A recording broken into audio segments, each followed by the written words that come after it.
So guys, in this video we are going to talk about the data types in the assembly language. So the first data type we're going to encounter is byte. Byte means a collection of 8 bits, and the word means 16 bits, and the D word stands for double the word and 32 bits, and Q word or the quad word means 64 bits. As you can see, byte is the group of 8 bits and the word is double of the byte.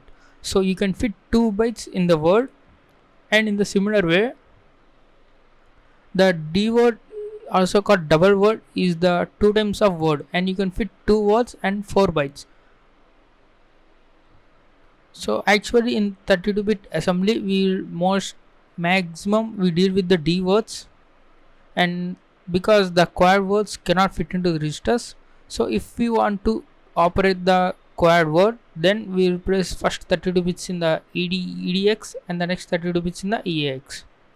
So let's see how we declare a variable with a memory allocation. So first we need to say variable name. I am going to say variable 1 var1, and we need to put the colon.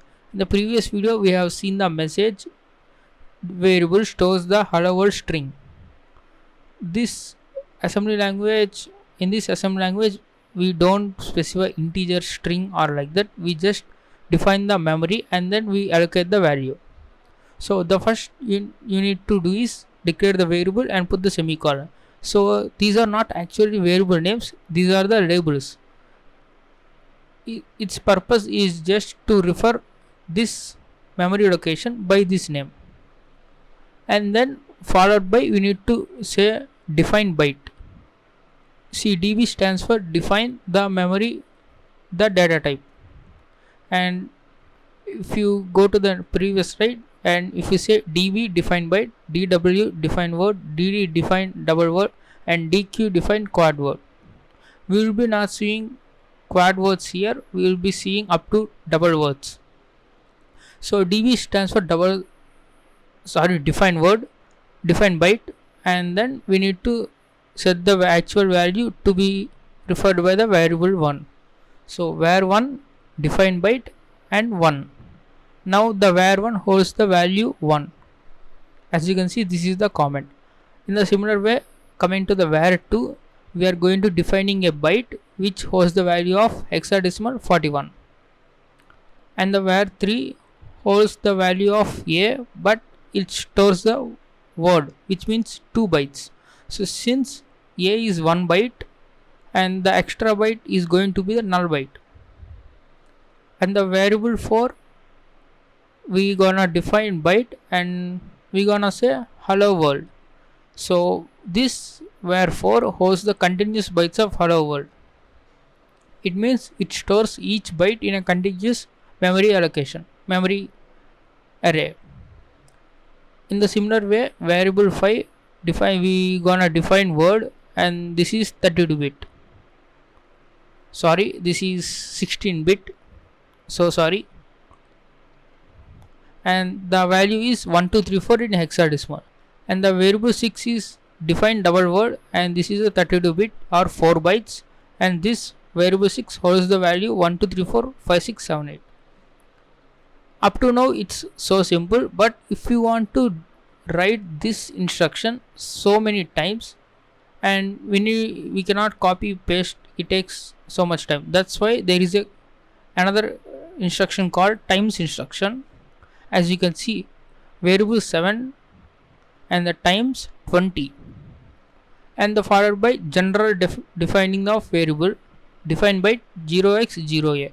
So what this means is this byte 0a is going to be repeated 20 times, or this defined byte 0a is going to be repeated 20 times.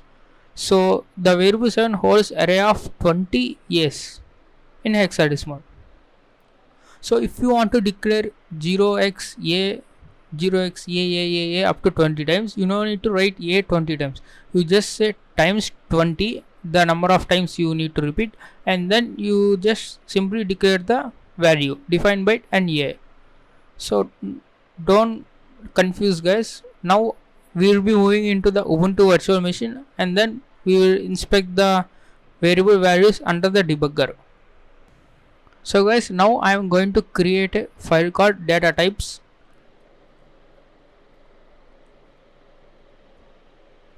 And then as usual, I am going to say global underscore start.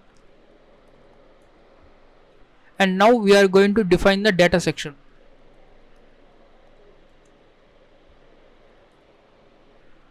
And now we will declare some variables.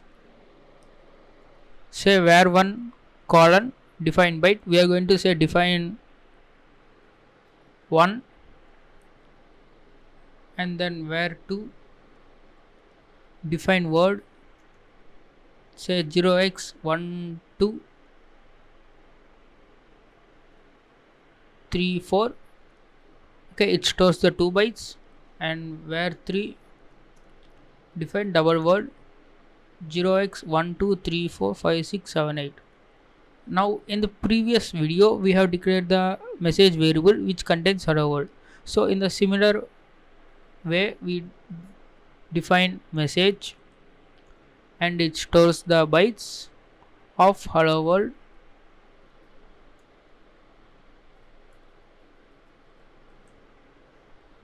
Now in the previous video we will also be creating the length variable. Dollar means current instructions address minus the message, so it gives the length of the message. Notice guys, this method will only works if these two instructions are next by next, that means one by one. So if there is another instructions in between these two, then this length will not be correct. And then we will say variable 4 times, let's say I am going to create 30 bytes of 0xa. So we have created our data section and we declared some variables. Now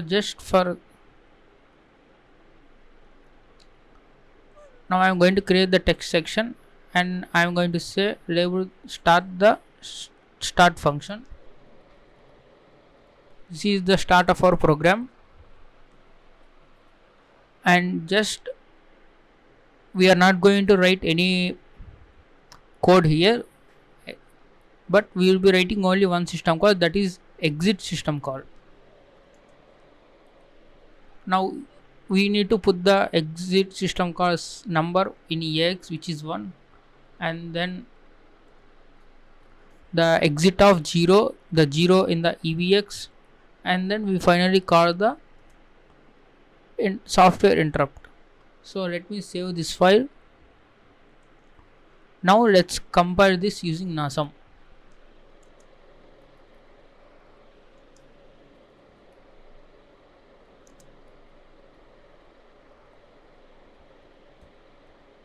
Now we will link the object file using LD.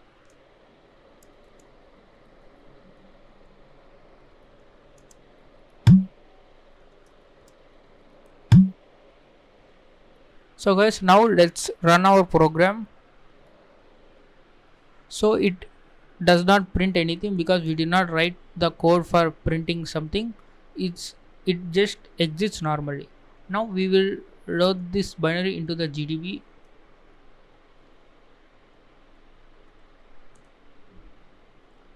Now as you can see, I have already loaded the PEDA plugin.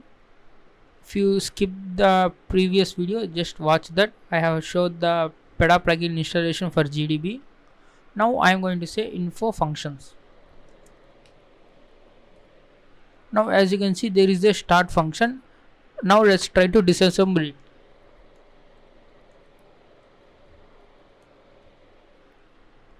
Now it contains only 3 instructions because this is the text section, and we are going to run this. Sorry, I have to put the breakpoint, break it underscore start. It automatically puts the breakpoint at this address. Now hit enter. Now let's run the program. Now as you can see, the next instruction or the EIP value is going to be this one. Now our variables has already been defined. Now to view variables or the variables, let's say info variables. Now as you can see, these are all our user defined variables, var1, 2, 3 message and var4.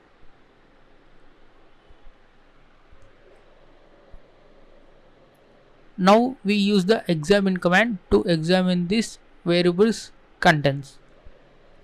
For that, examine command is x slash, and we need to give three types of format. First one, we need to say how many bytes I want to print. Let's say 1 byte. Sorry, number of contents you want to print, and in which data type you want to print, like byte or word. Let's say byte. And then third format is we need to print in which format you need to print, hexadecimal or string or even binary. So let's say hexadecimal, and then now we need to specify the memory location at from which we should examine the memory. I want to say var1. So now it gives me error, var1 has unknown type, cached it to its declared type.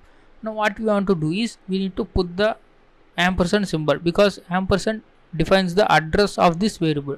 So it automatically puts this address here, and if we run this one, we get the 1. Okay, let me open new terminal.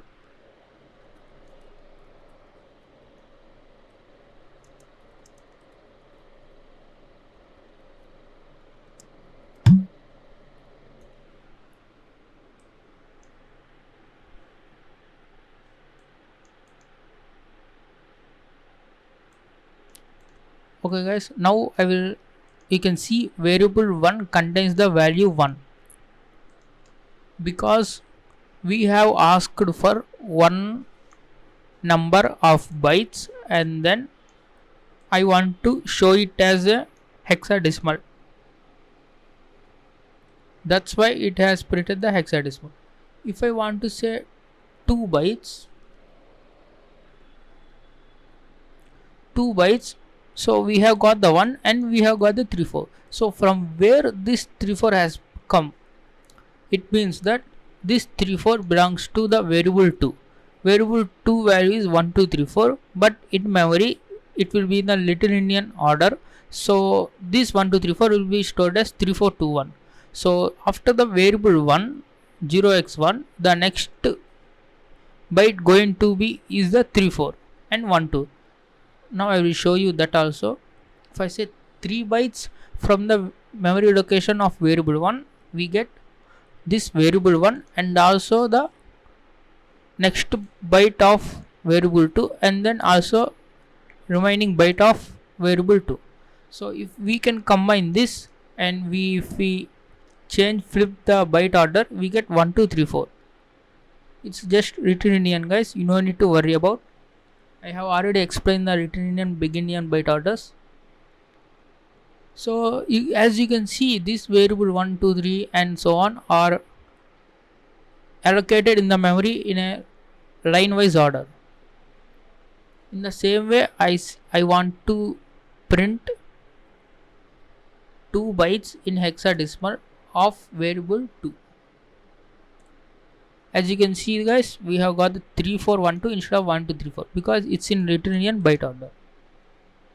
Now in the similar way, we can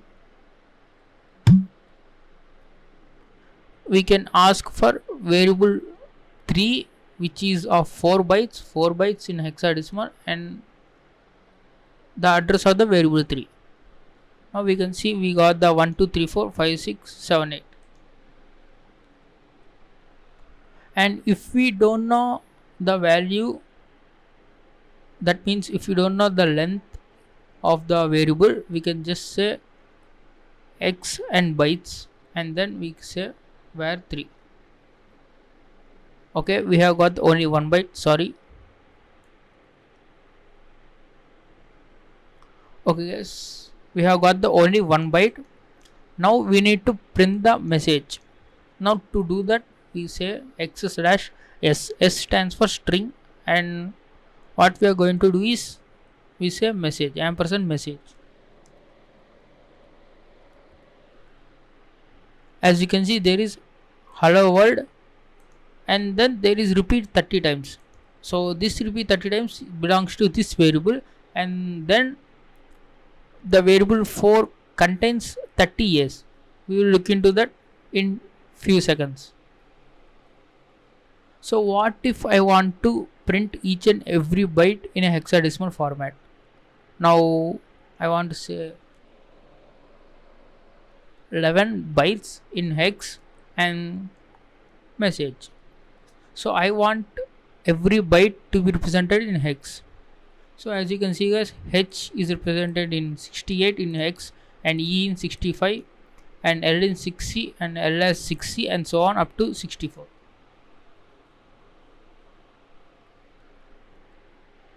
Now we need to find, we will see the variable 4.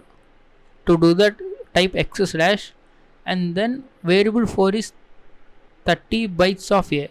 So if we say 10 bytes in hex I want, and then ampersand where 4, we get 10 years. And if we say 20 bytes of hexadecimal I need from that location variable 4, I get the 20 years. And if I say the 30, I get the 30 years. So what if I say 31? We get the null byte, because see, you can see we got the null byte at the last because there is no variables declared, and the data section has filled with nulls after all the variables have been assigned. So guys, this is all about the data types. So I hope you have understood clearly.